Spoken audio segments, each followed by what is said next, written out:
ஹல்லேலூயா. பிதாவாகி தேவனாலும் குமாரனாகி கிறிஸ்து இயேசுவினாலும் உங்களுக்கு கிருபையும் சமாதானம் உண்டாவதாக. மீண்டுமாக நம்முடைய அப்போஸ்தல தீர்க்கதரிசன ஊழியத்தின் சார்பாக உங்களை சந்திப்பதற்கு மிகவும் நான் மகிழ்ச்சி அடைகிறேன். இப்பொழுதும் கூட தேவனுடைய வார்த்தைக்கு நேராக நாம் கடந்து செல்ல இருக்கிறோம். தேவனுடைய வார்த்தைக்கு போகிறது முன்பதாக ஒரு சில நிமிடம் இருக்கிற இடங்களில் நீங்கள் கண்களை மூடி ஒரு சில நிமிடம் நாம் ஜெபித்து விட்டு தேவனுடைய வார்த்தைக்கு நேராக நாம் கடந்து செல்வோம். ஹல்லேலூயா. ஸ்தோத்திரம் ஆண்டவரே, மகா இரக்கமும் கிருபை நிறைந்த நல்ல ஆண்டவரே, ஆசீர்வதிக்கப்பட்ட அப்பா இந்த வேலைக்காக நன்றி தகப்பனே. கர்த்தாவே, உமது பிள்ளைகளோடு கூட அப்பா அடிமையை மறைத்து நீர் பேசும்படியாக நான் ஜெபிக்கிறேன் ஆண்டவரே. மத்தேயு 10:20 வசனத்தின்படி பேசுகிறவர் நீங்கள் அல்ல, உங்கள் பிதாவின் ஆவியானவர் உங்களிலிருந்து பேசுகிறவர் என்று சொன்னீர். பிதாவின் ஆவியானவர் உமது பிள்ளைகளுக்கு வேண்டிய மன்னாவை அடிமையை மறைத்து நீர் பொழிந்தருளும்படியாய் நீர் பங்கிட்டு உமது மன்னாவை அப்பா வார்த்தையின் மன்னாவை நீர் கொடுக்க முடியாது நாங்கள் ஜெபிக்கிறோம். விதைக்கிற விதைகள் 1 30 60 100 பலன் கொடுக்கத்தக்கதாக சாத்தான் ஒருபோதும் அந்த வசனத்தை அப்பா எடுத்து போடாதபடிக்கு அவர்கள் ஓங்கி வளர்கிற ஒரு பயிராக செடித்தோங்கத்தக்கதாக கர்த்தர் கிருபை செய்யும். தொடக்க முதல் முடிவு வரை உங்கள் வல்ல கருத்தில் ஒப்பு கொடுக்கிறோம். நீர் வழி நடத்தும். மீட்பரும் இரட்சகருமாகிய இயேசு கிறிஸ்து மூலம் வேண்டி ஜெபிக்கிறேன் ஜீவனுள்ள நல்ல பிதாவே. ஆமேன், ஆமேன். ஹல்லேலூயா. மீண்டுமாக பிதாவாகி தேவனாலும் குமாரனாகி கிறிஸ்து இயேசுவினாலும் உங்களுக்கு கிருபையும் சமாதானம் உண்டாவதாக. இன்றைக்கு தேவனுடைய வார்த்தைக்கு நேராக நாம் கடந்து செல்வோம். இன்றைக்கு நாம் பார்க்க போகிற தேவனுடைய வார்த்தையானது, செய்தியின் தலைப்பு, அவர் உங்கள் இருதயத்தை பார்க்கிறார். அவர் உங்கள் இருதயத்தை பார்க்கிறார். உண்மையாகவே தேவனுடைய பிள்ளைகளே, கர்த்தராகிய இயேசு கிறிஸ்து நம்முடைய இருதயத்தை அவர் பார்க்கிற தேவனாக இருக்கிறார். வேத வசனத்தை நாம் எடுத்துக்கொள்வோம். லூக்கா எழுதின சுவிசேஷம் 16ஆம் அதிகாரம் அதில் 15வது வசனம். அவர் அவர்களை நோக்கி, நீங்கள் மனுஷர் முன்பாக உங்களை நீதிமான்களாக காட்டுகிறீர்கள், தேவனோ உங்கள் இருதயங்களை அறிந்திருக்கிறார். மனுஷருக்குள்ளே மேன்மையாக எண்ணப்படுகிறது, தேவனுக்கு முன்பாக அருவருப்பாய் இருக்கிறது. ஹல்லேலூயா. மனுஷனுக்கு முன்பதாக மேன்மையாய் காணப்படுகிறது, தேவனுக்கு முன்பதாக அது அருவருப்பாய் இருக்கிறது. இன்றைக்கு தேவன் நம்முடைய இருதயத்தை பார்க்கிறார் என்று சொல்லி நான் சொன்னேன். உண்மையாகவே இன்றைக்கு பேசிக்கொண்டிருக்கிற என்னுடைய இருதயத்தையும் தேவன் அவர் பார்த்து கொண்டே தான் இருக்கிறார். தேவனுடைய வசனத்தை கேட்டுக்கொண்டிருக்கிற உங்கள் இருதயத்தையும் தேவன் பார்த்து கொண்டே இருக்கிறார். எந்த காரியங்களை தேவன் என்னை குறித்து அவர் பேச போகிறார், என்னுடைய இருதயத்தின் காயங்களை ஆற்ற தேவன் என்ன பேச போகிறார், என்னுடைய பலவீனங்களை குறித்து தேவன் என்ன பேச போகிறார், என்னுடைய கடன் பிரச்சனைகளை குறித்து தேவன் என்ன பேச போகிறார் என்று சொல்லி நீங்கள் உங்களுடைய இருதயத்தின் தேவன் இன்றைக்கு பார்த்து கொண்டே இருக்கிறார். உங்களுடைய இருதயம் இப்பொழுதே கர்த்தருக்கு முன்பதாக அது நிலைவரப்படட்டும், கர்த்தரோடு கூட அது இசைக்கப்படட்டும். வேதவசனம் சொல்லுகிறது, அவர்களுடைய நாவின் மூலமாக என்னுடைய கிட்டி இருக்கிறார்கள், ஆனால் இருதயமோ என்னை விட்டு விலகி இருக்கிறது சொல்லி மிகவும் வேதனைப்பட்டு சொல்லுகிற தேவனாக இருக்கிறார் என்று சொல்லி வேத வசனத்தின் மூலமாக நாம் பார்க்க முடியும். அநேக ஜனங்கள் தன்னுடைய நாவுகளின் நிமித்தமாக, அதாவது நாவுகள் ரீதியாக மாத்திரம் தேவனோடு கூட இணைந்திருக்கிறார்கள் என்று சொல்லி நாம் பார்க்க முடியும். ஆனால் இருதயமானதோ அது மிகவும் தேவனை விட்டு பின்வாங்கி செல்லுகிறதா இருக்கிறது. உண்மையா தேவனுடைய ஜனங்களே, நம்முடைய நாவுகளால் மாத்திரம் தேவனை நாம் தரிசிக்காமல் அவரை ஆராதிக்காமல், அதான் முழு இருதயத்தோடு முழு பலத்தோடு முழு ஆன்மாவோடு தேவனை நாம் ஆராதிக்கும் பொழுது, அவரை நம்பும் பொழுது, அவரை விசுவாசிக்கும் பொழுது, அவரோடு கூட நாம் வாழும் பொழுது, நீங்கள் கேட்பதெல்லாம் உங்களுக்கு அது கிடைக்கும். உங்கள் வாழ்வில் அது ஜெயமாக முடியும். ஹல்லேலூயா. இதில் பார்க்க முடியும், இன்னைக்கு அநேக ஜனங்கள், ஒரு சில ஜனங்கள் அவர்களுக்கு இருக்கிற ஒரு பதவி உயர்வை கொடுப்பதையும், கௌரவிக்கப்படுவதையும், மதிக்கப்படுவதையும், கனப்படுத்துவதையும் அநேகந்தரம் நாம் பார்த்திருக்கிறோம் அநேக இடங்களில். ஆனாலும் மனிதர்கள் வெளிப்புறமாக உயர்த்துவதும் மதிக்கவும் கூடும். ஆனால் இருதயத்தை உண்மையாக அறிந்தவர் நம்முடைய கர்த்தராகிய இயேசு கிறிஸ்து மாத்திரமே. அவர் இருதயங்களையும் உள் இருதயங்களையும் நன்றாய் ஆராய்ந்து அறிந்திருக்கிறவர். நான் பாடல் ஐயா பெர்க்மான்ஸ் ஐயா அழகாக பாடுவார், என்னை காண்பவரே, தீனம் காப்பவரே, ஆராய்ந்து அறிந்திருக்கின்றீர், சுற்றி சுற்றி சூழ்ந்திருக்கின்றீர். நடந்தாலும் படுத்தாலும் அப்பா என்னை சூழ்ந்திருக்கின்றீர். நன்றி ராஜா, இயேசு ராஜா என்று சொல்லி அவர் பாடுகிறதை நாம் பார்க்க முடியும். தேவனுடைய தாசன் இப்படியாய் பாடுகிறார். நாம் நடந்தாலும் படுத்திருந்தாலும் பாதாளத்திலே படுக்கை போட்டாலும் அங்கே தேவன் இருக்கிறார். அங்கே போனாலும் நம்முடைய இருதயத்தை அவர் அறிந்திருக்கிறார். நம்முடைய இருதயம் எப்படிப்பட்டதாக இருக்கிறது? இந்த வார்த்தை கேட்டுக்கொண்டிருக்கிற மகனே, மகளே, உன்னுடைய இருதயம் இப்பொழுது எப்படிப்பட்டதாக இருக்கிறது? அது தேவனிடத்தில் இருக்கிறதா? பொன்னிடத்திலோ பொக்கிஷத்திலேயோ பணத்திலேயோ பதவியிலேயோ பேர்லேயோ புகழிலேயோ இருக்கிறதா என்று சொல்லி தேவன் அறிந்திருக்கிறார். பெருமையுள்ளவர்களுக்கு தேவன் எதிர்த்து நிற்கிறார். தாழ்மையுள்ளவர்களுக்கோ நான் கிருபை அளிப்பேன் என்று சொல்லி தேவன் சொல்லுகிறார். நான் என்னையும் சேர்த்து தான் நான் சொல்லுகிறேன். இன்றைக்கு பெருமையாக பேசி கொண்டிருக்கிற நாவுகளை தேவன் அவர் கீழடங்க பண்ணுகிற தேவனாக இருக்கிறார். தாழ்மையாக தேவனுடைய பாதத்தில் மன்றாடி ஜெபித்து நீங்கள் வாழும் பொழுது உங்களுக்கு ஒவ்வொரு நாளும் கிருபையை பொழிந்தருளி கொண்டே இருப்பார் தேவனுடைய பிள்ளைகளே. அதுக்கு உதாரணமாக வேதத்தில் உள்ள ஒரு சில காரியத்தை ஒரு மனுஷனுடைய காரியத்தை நாம் பார்க்க முடியும். நான் சொல்லுகிறேன், வேதத்தில் உள்ள ஆமானின் விஷயத்தை நாம் நன்றாய் நீங்கள் கவனித்து பாருங்கள். ஒரு பொல்லாத ஒரு கொடூரமான மனுஷன் இந்த ஆமான் ஒரு பெர்சிய சாம்ராஜ்யத்தில் ஆகாஸ்வேருக்கு மன்னரின் ஆலோசகராக பணியாற்றினார் என்று சொல்லி நாம் பார்க்க முடியும். ஆலோசகராக, ஒரு கவுன்சிலராக பணியாற்றினார் என்று சொல்லி நாம் பார்க்க முடியும். அவன் மிகவும் மதிக்கப்பட்டு அரசாங்கத்தின் மிக உயர்ந்த ஒரு ஸ்தானத்தில் அவன் வைக்கப்பட்டிருந்தான் என்று சொல்லி நாம் பார்க்க முடியும். ஆனால் அவனுடைய அந்த காரியம் அந்த அரசாங்கத்தில் வைக்கப்பட்ட அந்த மிக உயர்ந்த பதவிக்கு உயர்த்தப்பட்டு இருந்தான் என்று சொல்லி பார்க்க முடியும். ஆனாலும் அவனது இருதயம் வெறுப்பு நிறைந்ததாகவும் தீய நோக்கங்களால் நிறைந்திருந்தது என்று சொல்லி பார்க்க முடியும். அவனுக்கு நல்ல ஒரு பொசிஷன் தானே தேவன் கொடுத்திருந்தார். நல்ல ஒரு ஆசீர்வாதமான ஒரு ஆலோசகராக அந்த ஆகாஸ்வேர் ராஜாவுக்கு ஒரு ஆலோசகராக தானே இருந்தான் என்று சொல்லி பார்க்க முடியும். அந்த பெர்சியா சாம்ராஜ்யத்தில் அப்படிப்பட்ட ஒரு ஸ்தானத்தில் இருந்த அந்த மனுஷனுடைய இருதயம் எப்படிப்பட்டதாக இருந்தது என்று சொல்லி பார்க்க முடியும். மிகவும் வெறுப்பும் தீய குணங்களால் துர்குணங்களால் நிறைந்த ஒரு இருதயமாக இருந்தது. அதனுடைய முடிவு எப்படிப்பட்டதாக இருந்தது சொல்லி உங்களுக்கு தெரியும். ஆமானினுடைய துர்மார்க்கமானது தன்னை பணிந்து கொள்ள மறுத்த மொர்தெகாய் என்ற ஒரு யூத மனிதனுக்கு அவன் காட்டி தீவிர வெறுப்பில் வெளிப்பட்டது. மொர்தெகாய் என்று சொல்லக்கூடிய தேவனுடைய மனுஷன், ஒரு யூத மனுஷனாகி அவன் ஒரு தீவிர ஒரு வெறுப்பாக ஒரு வெறுப்பை அந்த மனுஷனை அழிக்க வேண்டும், யூதர்களை அழிக்க வேண்டும் என்று சொல்லி அந்த ஆமானுடைய சூழ்ச்சி மிகவும் பெரிதாக இருந்தது என்று சொல்லி நாம் பார்க்க முடியும். தேவனுடைய பிள்ளைகளை, அவன் யூத ஜனங்களை, அவனுடைய அனைத்து யூதர்களையும் அழிக்க திட்டமிட்டான். எல்லா யூத ஜனங்களை இருக்கக்கூடாது என்று சொல்லி அழிக்க திட்டம் போட்டுட்டான்.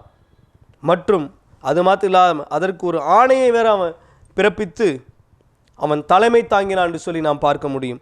ஆனால் யூதர்களின் மனப்பூர்வமான ஜபங்களால் கர்த்தர் அவனது தீய திட்டங்களை முறியடித்தார் என்று சொல்லி நாம் பார்க்க முடியும். தேவனுடைய ஜனங்களை, இறுதியில் ஆமான் தனது அக்கிரமத்தின் விளைவுகளை எதிர்கொண்டான் என்று சொல்லி பார்க்க முடியும். அவன் யாருக்கு விரோதமாக எழும்பினானோ அவனே அழிந்து போனான், அவனே மரித்து போனான் என்று சொல்லி பார்க்க முடியும். இன்றைய தினத்தில் உங்களுக்கு விரோதமாக, உங்களுடைய வாழ்க்கைக்கு விரோதமாக, உங்களுடைய படிப்புக்கு விரோதமாக, உங்களுடைய குடும்ப சமாதானத்துக்கு விரோதமாக, உங்களுடைய சந்தோஷத்துக்கு விரோதமாக, உங்களுடைய ஆசீர்வாதத்துக்கு விரோதமாக, ஆவிக்குரிய வாழ்க்கைக்கு விரோதமாக எழும்புகிற அந்த ஆமானின் ஆவிகளை நீங்கள் இப்பொழுது இயேசு கிறிஸ்துவின் நாமத்தினாலே ஓடுகிறது உங்கள் குடும்பத்தை விட்டு. அவன் எப்பேற்பட்ட திட்டங்கள் உங்களுடைய பிஸ்னஸுக்கு விரோதமாக, உங்கள் படிப்புக்கு விரோதமாக, உங்கள் குடும்பத்துக்கு விரோதமாக அவன் போட்டுக்கொண்டு வைத்து கொண்டிருந்தாலும், தேவனுடைய பிள்ளைகளுக்கு விரோதமாக, ஜெபிக்கிற பிள்ளைகளுக்கு விரோதமாக அவன் எழும்பிக் கொண்டு ஒரு சதி திட்டங்களை அவன் போட்டிருந்தாலும், இன்றே இயேசு கிறிஸ்து ஆண்டவருடைய வல்லமை, பரிசுத்த ஆவியனுடைய வல்லமை உங்கள் குடும்பத்துக்குள்ளே ஊடுருவி பாய்ந்து அந்த ஆமானின் வல்லமைகள் முறியடிக்கப்படுகிறது இயேசு கிறிஸ்துவின் நாமத்தினாலே. நீங்கள் ஜெபிக்க வேண்டும். உறுதியாய் ஜெபத்தில் தருத்திருந்து ஜெபிக்கும் பொழுது அந்த ஆமானுடைய சதி திட்டங்கள், அன்றைக்கு மொர்தெகாய்க்கு விரோதமாக செய்யப்பட்ட அந்த ஆமானுடைய திட்டங்கள், இன்றைக்கும் அந்த விழுந்து போன அந்த ஆமானுடைய அந்த ஆவியின் கிரியைகள் இந்த உலகத்தில் நாம் வாழ்ந்து கொண்டிருக்கிற இந்த வாழ்க்கையில் அது கிரியை செய்து கொண்டிருக்கிறது என்பதை நாம் பார்க்க முடியும். தேவனுடைய பிள்ளைகளே, அந்த ஆமானின் ஆவியை நாம் விரட்டி அடிக்க வேண்டும். எரேமியா 17ஆம் அதிகாரம் 10ஆம் வசனம் சொல்லுகிறது, தேவன் இருதயத்தை ஆராய்கிறார். தேவன் இருதயத்தை ஆராய்கிறார். அது மாத்திரமில்லாதபடிக்கு மனதை பரீட்சை பார்க்கிறார், விஷயங்களை ஆழமாக பார்க்கிறார் என்று சொல்லி நாம் பார்க்க முடியும் என்பதை நமக்கு இங்கு நினைவூட்டுகிறது. அவர் மனுஷர்களை நம்மை உண்மையாகவே எப்படி இருக்கிறார்களோ அப்படியே பார்க்கிறார். மனுஷங்க இப்பொழுது எப்படி இருக்கிறார்களோ அப்படியே பார்க்கிறார் என்று சொல்லி நாம் பார்க்க முடியும். அதுபோலவே 1 சாமுவேல் 16ஆம் அதிகாரம் 7ஆம் வசனத்தில் பார்க்கும் நமக்கு சொல்கிறது, தேவன் வெளித்தோற்றத்திற்கு அப்பால் பார்க்கிறார், இருதயத்தை பார்க்கிறார். மனுஷர்கள் செய்து கொண்டிருக்கிற பாசாங்கு போல அல்ல. மனுஷன் இப்பொழுது ஒன்றை சொல்லுவான், மறுபடியும் ஒன்று சொல்லுவான், அப்போது நான் சொல்லவே இல்லை என்று சொல்லி சொல்லுவான். இப்படியும் பேசுவார்கள், அப்படியும் பேசுவார்கள், சொல்லாததை சொன்னேன் என்று சொல்லுவார்கள், சொன்னதை சொன்னேன், நான் இதை தான் சொன்னேன் என்று சொல்லி சொல்லிக்கொண்டே இருப்பார்கள். மனுஷனுடைய இருதயம் அப்படிப்பட்டதாய் வெறுப்பு நிறைந்ததாக இருக்கிறது. அதுதான் வேத வசனத்தை பார்க்க முடியும். தேவன் இந்த உலகம் முழுதும் எல்லாவற்றையும் படைத்து நல்லது நல்லது என்று சொல்லி மனுஷனை படைத்ததுக்கு மாத்திரம் மனஸ்தாபப்பட்டார் என்று சொல்லி பாருங்கள். காரணம், அவனுடைய இருதயம் மகா திருக்குள்ளதும் கேடுள்ளதுமாய் காணப்படுகிறது. இன்றைக்கு நம்முடைய இருதயம் எப்படிப்பட்டதாக இருக்கிறது? நான் மட்டும் வாழ்ந்தால் போதும், என்னுடைய குடும்பம் மாத்திரம் செழித்தால் போதும், ஆசீர்வாதமாய் வாழ்ந்தால் போதும், பக்கத்து வீட்டுக்காரன் அவன் நாசமாய் போய்விடும் என்று சொல்லி நாம் நினைக்கக்கூடாது. அவர்களுக்காக நாம் ஜெபிக்க வேண்டும். யோபு தன்னுடைய சிநேகிதற்காக ஜெபித்த பொழுது யோபினுடைய சிறையிருப்பை தேவன் மாற்றினார். அதான் கர்த்தர் உங்களை இருதயத்தை பார்க்கிறார். எப்படி பார்க்கிறார்? நீங்கள் மற்றவர்களுக்காக ஜெபிக்கிறீர்களா? மற்றவர்களுக்காக உதவி செய்கிறீர்களா? மற்றவர்களை தேவனுக்குள்ளாக நடத்துகிறீர்களா? உங்களுக்கு 2 பொருட்கள் உடைமைகள் இருக்கும்பொழுது அதை ஒன்றை மற்றவர்களுக்கு கொடுக்கிறீர்களா என்று சொல்லி தேவன் நன்றாய் பார்த்து கொண்டு இருக்கிறார். தேவனுடைய பிள்ளைகளே, ஏனென்றால் நீங்கள் வாழ்க்கையில் பயணித்து கொண்டிருக்கும் பொழுது இந்த வாழ்க்கையில் உங்கள் இருதயத்தையும் நோக்கங்களையும் கவனத்தில் நாம் கொள்ள வேண்டும். நம்முடைய இருதயத்தையும் நம்முடைய நோக்கத்தையும் நாம் மிகவும் கவனத்தில் கொள்ள வேண்டும். தேவனுடைய பிள்ளைகளே, மற்றவர்களை நாம் ஏமாற்றலாம் என்று சொல்லி நினைத்து உங்களை நீங்களே ஏமாற்றிக் கொள்ளாதீர்கள். இன்னைக்கு அநேக ஜனங்கள் எப்படி ஒரு சில ஜனங்களை ஏமாற்றி பிழைக்கலாம் என்று சொல்லி ஏமாற்றிக்கொண்டே இருக்கிறார்கள். நான் பொதுவாக சொல்லுகிறேன், நீங்கள் தவறாக நினைத்து கொள்ள வேண்டாம். நீங்கள் கேட்டால் இது உங்களுக்கு ஒரு ஆலோசனையாக இருக்கும். இன்றைக்கு எப்படி ஒரு மனுஷனை விழுங்கலாம் என்று சொல்லி கெர்ஜிக்கிற சிங்கம் போல சாத்தான் வகை தேடிக்கொண்டே இருக்கிறான். மனிதர்கள் நல்லவர்கள், தேவன் படைத்த தேவனுடைய பிள்ளைகள் மிகவும் நல்லவர்கள். ஆனால் இந்த சாத்தான் அவங்களுடைய இருதயத்தில் அவன் நுழைந்து தீய பழக்க வழக்கங்களையும் அவன் கொடுத்து சிந்தனைகளை மாற்றி செயல்களை மாற்றி அவனுடைய விருப்பத்துக்கு நேராக அவனுடைய திட்டங்களுக்குள்ளாக அவன் நடத்தி கொண்டிருக்கிறதை நாம் பார்க்க முடியும். அதுதான் அவன் பொய்யனுக்கு பிதாவுமா இருக்கிறான் என்று சொல்லி பார்க்க முடியும். இன்றைக்கு அநேக ஜனங்கள் யாரையாவது ஏமாற்றலாம் என்று சொல்லி தங்களை தாங்களே ஏமாற்றி வஞ்சித்து கொண்டிருக்கிறார்கள் என்று சொல்லி நாம் பார்க்க முடியும். அதுதான் தேவனை பரியாசம் செய்ய முடியாது என்று சொல்லி வேதவசனம் சொல்லுகிறது. அவர் தன்னை பரியாசம் பண்ண ஒட்டார் என்று சொல்லி வேதவசனம் சொல்லுகிறது.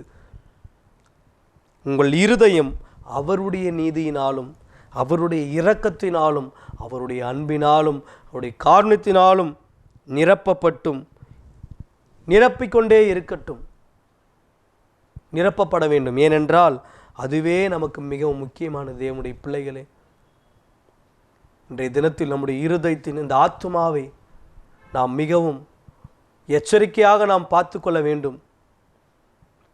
இந்த சாத்தான் இருதயத்தில் அவனுக்கு நாம் இடத்தை கொடுத்து விட்டால் அவன் மிகவும் ஈஸியாக அவன் நுழைந்து விடுவான். நுழைந்து விட்டு அவன் நம்முடைய வாழ்க்கையே அவன் அலங்கடித்து விடுவான். துரத்தி விடப்பட்ட அந்த சாத்தான் அவன் மீண்டும் வந்து பார்க்கும் பொழுது அது வெறுமையாகவும் எதுவுமே இல்லாமல் இருக்கும் பொழுது அவன் மீண்டும் ஒரு 7 ஜோடிகளை அவன் கூட்டிக் கொண்டு வருகிறான். கூட்டிக் கொண்டு வந்து அந்த வீட்டையை கெடுத்து போடுகிறான் என்று சொல்லி வேத வசனத்தில் நாம் பார்க்க முடியும். அந்த சாத்தானுக்கு நாம் ஒருபோதும் இடம் கொடுக்கவே கூடாது. பிசாசுக்கு எதிர்த்து நிலுங்கள், அப்பொழுது அவன் உங்களை விட்டு ஓடிப்போவான். தேவனுடைய பிள்ளைகளை, அவர் இருதயத்தை பார்க்கிறார். உங்கள் இருதயம் இன்றைக்கு தேவனுடைய இருதயத்தை போல இருக்கிறதா? வேதத்தில் நாம் பார்க்க முடியும், தாவீது அநேக பாவங்களை செய்தவர், ஆனால் கர்த்தரை ஆராதிக்க அவர் ஒருபோதும் மறந்ததே இல்லை. அப்படிப்பட்ட தாவீதை பார்த்து தான் சொல்லுகிறார், தாவீது என்னுடைய இருதயத்துக்கு ஏற்றவன் என்று சொல்லி. மோசே கொலை செய்தவர், மோசே என் வீட்டில் எங்கும் உண்மையிலவன் என்று சொல்லி தேவன் சாட்சி சொல்லுகிறார். தேவனுடைய பிள்ளைகளே, இன்றைக்கு நம்முடைய இருதயம் எப்படிப்பட்டதா இருக்கிறது? தாவீதை பார்த்து சொல்லப்பட்ட அந்த வார்த்தை போல நம்முடைய இருதயம் இருக்கிறதா? தாவீது என்னுடைய இருதயத்துக்கேற்றவன் என்று என்ன அர்த்தம் என்று சொல்லி பார்க்கும் பொழுது, கர்த்தர் என்ன நினைக்கிறாரோ அதை தான் தாவீதும் செய்வார். கர்த்தர் என்ன உண்மையாக இருக்க வேண்டும் என்று சொல்லி நினைக்கிறாரோ அதுதான் மோசே உண்மையாக இருப்பார். அதுதான் தேவனுடைய இருதயம். அந்த ஆமானுடைய இருதயம் இன்றைக்கு நம்முடைய இருதயத்தை விட்டு அது அகல வேண்டும். கல்லான இருதயம் சதையாக மாற வேண்டும். ஒரு சில இருதயம் பாருங்க, அப்படியே கல்லா இருக்கும். கல்லுனா எப்படி சொல்றது? எப்பேற்பட்ட ஒரு பலவீனமான சூழ்நிலை ஒரு சில ஜனங்கள் இருந்தாலும் அந்த காரியத்தை பார்க்கும் பொழுது, அவன் எதனா பாவம் செய்திருப்பான், அவனுக்கு இன்னும் 2 மடங்கு கூடட்டும், அவன் பாவம் செய்து சாகட்டும், அவன் இருப்பதை விட போய் சேருவதே நலம். யோபினுடைய மனைவி சொன்னது போல ஒரு சில மனைவிகள் சொல்லிக்கொண்டே இருப்பார்கள், இன்னுமா நீ தேவனை நம்புற, இன்னுமா உன்னுடைய இருதயத்தில் நீ தேவனை நம்பிக்கொண்டே இருக்கிற என்று சொல்லிக்கொண்டே இருக்கலாம். ஆனால் அப்படி அல்ல. தேவனிடத்திலிருந்து நன்மை பெற்றுக்கொண்ட நீங்கள் தீமையை பெறாமல் இருப்பது எப்படி என்று சொல்லி யோபு தாசன் தன்னுடைய உதடுகளினால் கூட பாவம் செய்யவில்லை என்று சொல்லி நாம் பார்க்க முடியும். இன்றைக்கு நாம் எப்படிப்பட்டவர்களாக இருக்கிறோம்? நான் என்னையும் சேர்த்து தான் சொல்லுகிறேன். நம்முடைய இருதயம் எப்படிப்பட்டதா இருக்கிறது? தேவன் விரும்புகிற ஒரு ஸ்தலமாக இருக்கிறதா? நான் தங்கும் ஆலயம் நீங்களே என்று சொல்லி தேவன் சொல்லியிருக்கிறார். அவர் பொன்னையோ வெள்ளியையோ தங்கத்தையோ எந்த ஒரு காசையோ பணத்தை எதுவுமே நம்மிடத்தில் தேவன் எதிர்பார்க்கவில்லை. அவர் கேட்பது ஒரே ஒரு காரியம், அவர் இருதயத்தை மாத்திரம் கேட்கிறார். தேவனுடைய மகனே மகளே, இன்றைக்கு அந்த இருதயத்திலே தேவன் வாசம் செய்ய விரும்புகிறார். அந்த சின்ன இருதயத்தில், அந்த உள்ளங்கை அளவுள்ள அந்த இருதயத்தில் தேவன் வாசம் செய்ய விரும்புகிறார். மகனே மகளே, இன்றைக்கு நீ எனக்கு இடம் கொடுப்பாயா என்று சொல்லி தேவன் ஏங்கி கொண்டே இருக்கிறார். உங்களுடைய வாசல் படியில தேவன் கண்ணீர் விட்டு அவர் காத்து கொண்டிருக்கிறார்.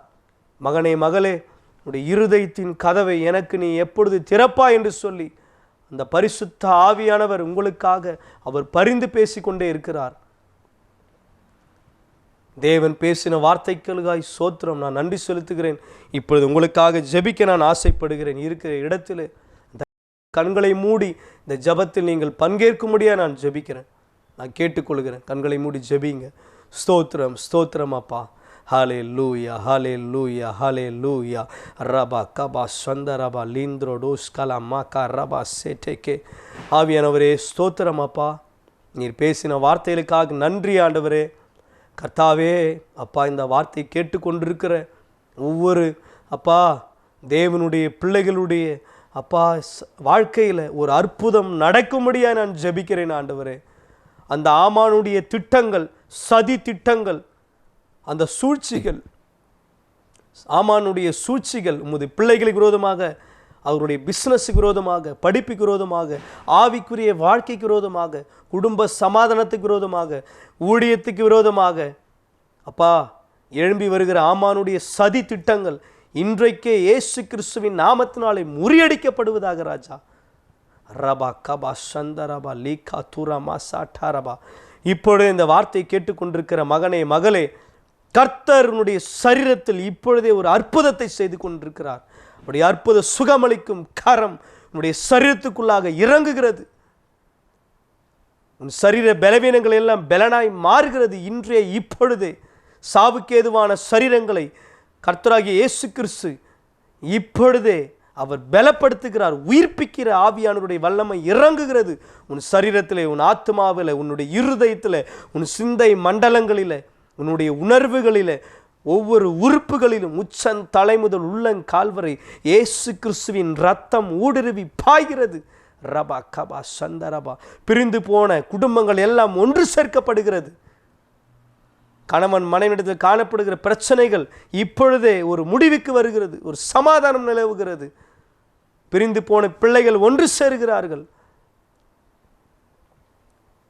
கர்த்தர் உங்கள் இருதயத்தை பார்த்து கொண்டே இருக்கிறார். இந்த நேரத்தில் உங்களுடைய இருதயத்தை தேவனுக்கு நேராக நீங்கள் ஏறிடுங்க. நீங்கள் ஒப்பு கொடுங்க. கர்த்தாவே, என்னை நான் ஒப்பு கொடுக்கிறேன், பலிபீடத்தில் என்னை பரணே என்னை ஒப்பு கொடுக்கிறேன் என்று சொல்லி தேவனிடத்தில் உங்களை ஒப்பு கொடுங்க. கர்த்தர் உங்களுக்காக அவர் பரிந்து பேசுகிறவராக இருக்கிறார். மகனே மகளே, உன்னுடைய இருதயத்தை எனக்கு தருவாய் என்று சொல்லி அவர் ஏங்கி கொண்டிருக்கிறார். மகனே மகளே, உன்னுடைய இருதயத்தில் தேவன் வாசம் செய்ய விரும்புகிறார். உன் கண்ணீரை துடைக்க ஆவலாய் இருக்கிறார். உன் கண்ணீரை துடைக்க யாருமே இல்லாமல் இருக்கலாம். உன் கடன் பிரச்சனைகள் மாறாதோ என்று சொல்லி தவித்து கொண்டிருக்கலாம். உன் வியாதிகள் நீங்காது என்று சொல்லி நீ கண்ணீர் விட்டு கொண்டிருக்கலாம். அந்த வியாதிகள் இன்றைக்கே மறைகிறது. உன் குடும்பத்தை விட்டு, உன் சரீரத்தை விட்டு அவரை நோக்கி பார். அவரை நோக்கி பார்த்த முகங்கள் பிரகாசம் அடைந்தார்கள். அவர்கள் முகங்கள் வெக்கப்பட்டு போவதில்லை. உன் முகம் இனி செத்து போவதில்லை. உன் கொம்பை தேவன் துளிர்க்க பண்ணுகிறார். அன்னாள் அழுது புலம்பி ஜெபித்தாள், இருதயத்தை ஊற்றி ஜெபித்தாள்.